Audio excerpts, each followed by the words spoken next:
त्यानंतर आपण थेट विधानसभेत जाऊयात. मुख्यमंत्री तिथे बोलतायत.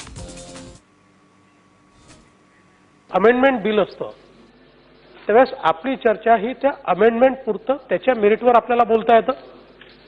त्या संदर्भात 1 तास नाही 5 तास बोलायला हरकत नाही.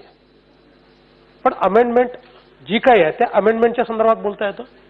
100% नवीन बिल असेल तर आपल्याला धोरणात्मक बोलता येतं. त्यालाही कोणी स्टॉप करू शकत नाही. धोरणात्मक 5 तास नाही 10 तास बोललं तरी.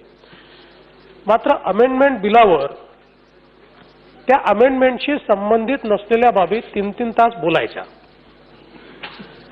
तर शेवटी असं आहे की ऐकून घेण्याशिवाय तर पर्याय नाही आहे. आपण तर कोणाला थांबवत नाही. म्हणजे मागच्या काळामध्ये अशी परिस्थिती आपण या सभागृहात बघितली आहे की सत्तारूढ पक्षाने चर्चारोध आणला. प्रस्ताव आणून थांबवलं. 4 बिलांना 4 बिलांना चर्चारोध आणला. 4 बिलांना माझं मी सगळा रेकॉर्ड घेऊन आलोय. हा नाही मी सांगतो. नाही मी तेच सांगतो. चर्चारोध आणला पण आपण चर्चारोध आणला नाही. मला असं वाटतं की दोन्ही बाजूनी आपण हा प्रयत्न केला पाहिजे की आपलं मूळ कामकाज हे विधान म्हणजे बिल कायदे मंजूर करणं हे आपलं कामकाज आहे. चर्चेशिवाय कायदे मंजूर होऊ नये जे आपण मत मांडलं त्याचं माझं पूर्ण समर्थन आहे. बिलकुल म्हणजे या ठिकाणी जरी योगेश सागर या ठिकाणी बोलले असले तरी मी योगेश सागरांना ही विनंती करीन की त्यांनी केल्या म्हणून आपण केल्याच पाहिजे असं नाही आहे. कारण ही गोष्ट म्हणजे त्यांचा जो सात्विक संताप आहे तो चूक नाही आहे. आपण मागच्या काळामध्ये गोंधळामध्ये मी बोलायला उभं असताना वारंवार असं व्हायचं. आपल्याला माहिती आहे मी अनेक वेळा इथे बसलो शेवटी आपण समजवलं परत आलो.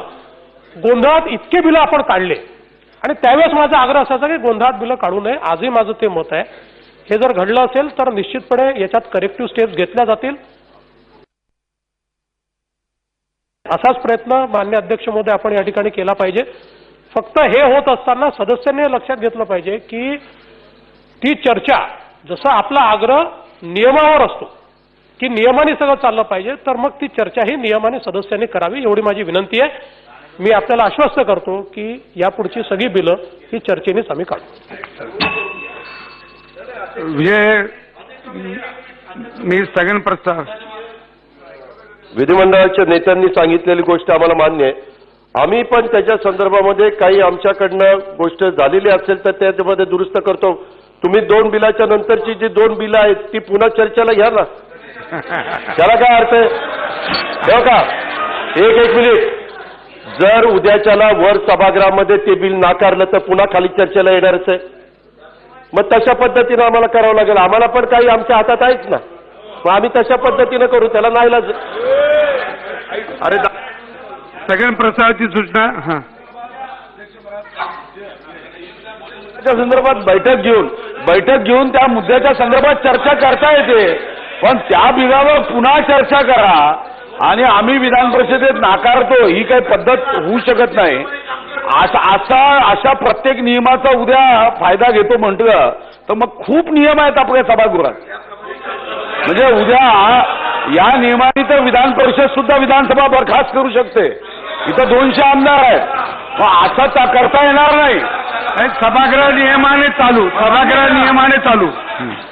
मी स्थगन प्रस्ताव विजय वडेट्टीवार राज्यातील नाही जरा मला स्थगन प्रस्ताव मांडू दे एकदा. नाही त्याच्यावर कशाला बोलणार. मी सांगितलं